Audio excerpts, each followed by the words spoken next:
I'm here to talk to you about reality on the norm. This was kind of a project experiment type thing I was heavily involved with from like 2001 to 2004, and I'd like to tell you about that. It's kind of an unappreciated thing.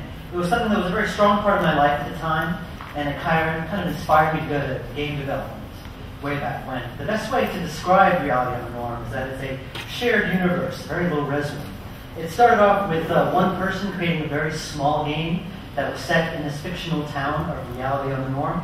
And then the idea was that someone else would make a second game taking place in that town, using the characters and the settings and the plot lines and introducing new elements.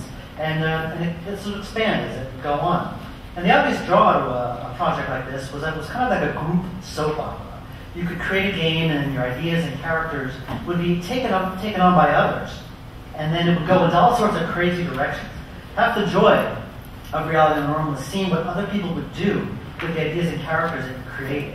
A good example is the very first game, which was called Lunchtime of the Damned. This game, this guy here, he raised a zombie, and the zombie went on to terrorize the town. And in the end, you calm the zombie down, and the zombie decides, hey, I'm going to go run for mayor. And then a few weeks later, someone else released another game called The Repossessor. That guy was actually me. And you play the Grim Reaper, the guy on the right. And the plot of the game was that you had to come to the town to reclaim the zombie's soul. And in the game, at the end of the game, you find the zombie, you confront him, and the zombie convinces you to stay on as his campaign manager instead of taking his soul. So things go off in weird ways. To continue the story forward, there's a future game where you play a private investigator, where you try to track down the murder of the local postman. And at the end you solve the murder, but the town is left without a postman at the end of the game. And this led the floor wide open for a game called Hooky McPegleg Pirate Postman, which is considered to be one of the more classic games in the series. This game's about a pirate who comes to the town to plunder and look for treasure, and uncovers a secret, and at the end he decides to stay in the town, but he needs a job, and of course the only job available is the postman. This series started off in early 2001. It got off to a slow start, but after its 1-year anniversary, it picked up steam, and now there were about 20 to 30 games in this series by that time, populated by dozens of characters. Look at all these characters here. These were all created by different people, and some of the more popular characters. At the top left, you've got Chef Luca and his nudist brother, Guido.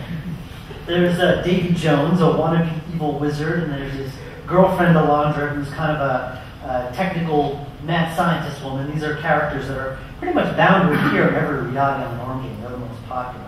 Some of the others are this vigilant knight named Thoughtbor and his overbearing mother, who's simply known as Thoughtbor's mom because she's British.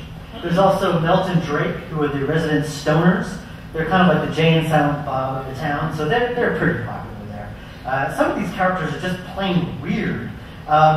We've got a zombie Bill Cosby. We've got an evil David Hasselhoff.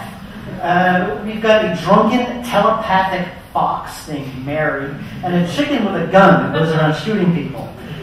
So there's a lot of creativity involved with this series.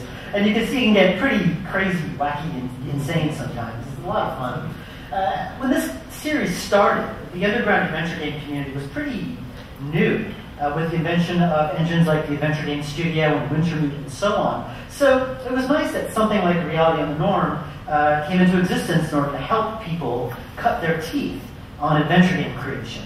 A lot of people like me got their start with this kind of thing. And it was very easy to dive right into the series. You have all these graphic assets available to you, and not only that, but if you wanted to make more, look at this art style. I mean, it's extremely simple, and anyone can replicate it pretty easily. So anyone could make a game in this world, and for a while, a lot of people did. It was a fun town to play around in, but all good things have to end at some time. Over time, the creative output got less and less, slower and slower. By the end of 2004, virtually no games were released at all. Well, that's not entirely true. Once in a while, a new game was released, but it was, well, let's just be kind and say they weren't terribly impressive. As with any democracy like this, you have a place where anyone can submit anything, and you have a place where anyone does submit anything. And as a result, there was a lot of, shall we say, games of dubious quality that kind of turned a lot of new people off. And another thing that intimidated new people was the sheer number of games and characters available. As of right now, there are about 120 characters, there are about 90 games. So any new person wandering into this world would be completely overwhelmed by the amount of content, and would most likely run away screaming, and a lot of people do. So unfortunately now, Reality on the Norm is considered pretty much dead and gone by many who were around during its heyday. There's still a small community of people that participate in forums and discuss the series, and occasionally a game comes out, but it's once in a blue moon, unfortunately. But despite its somewhat current state, I think the Reality on the Norm series concept was a huge success for the time. It brought a lot of people into making games who wouldn't normally have been making games, and some of them went on to making games professionally, folks like myself. So in that respect, Reality on the Norm was a huge success, and actually pretty important.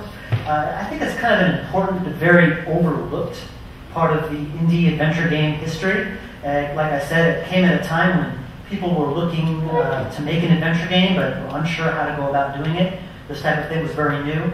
Provided a very fun and creative environment to work in, and even though it's not quite what it was, it still has a very special place in my heart, personally. So I definitely recommend you check it out. This is the website here. It's still active. You can download the games and post on the forum, or even if you're so inclined, you can even hop in and make your own. So that's really about it, guys. Thanks.